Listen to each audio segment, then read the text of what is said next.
Hello guys.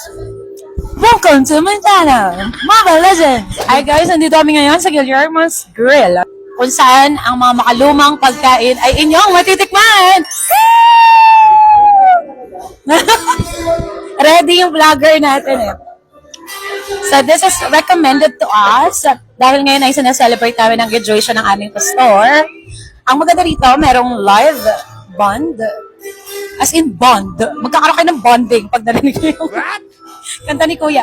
And take note, mukhang Christian siya kasi kanina yung mga -1 na kinakanta niya. Ay, kinakanta, tinutugtog niya. Mali yun.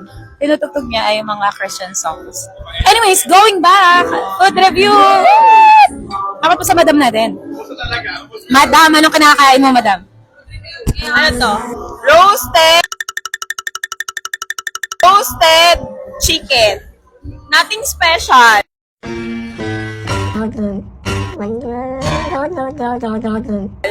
Wala siyang wow factor. Honest review, bakit?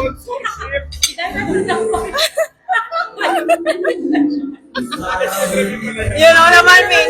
Straightforward. Hindi naman ako magsisilk ng ganito kung hindi tayo straightforward dito. Walang pleno-pleno. Yan. Hindi nga, para siyang chooks to go na pepper flavor. Yung pepper flavor ng chooks to go. Pero medyo dry siya kaysa sa chooks to go. Wala ka po rin ang paninira eh. Kasi sa akin yung binigay. Wala akong... Ang favorite ko, siguro ang pinakamasarap sa akin, beef broccoli. Wow! Beef broccoli siguro. Ikaw, te, anong favorite mo? Sa mga kinain natin?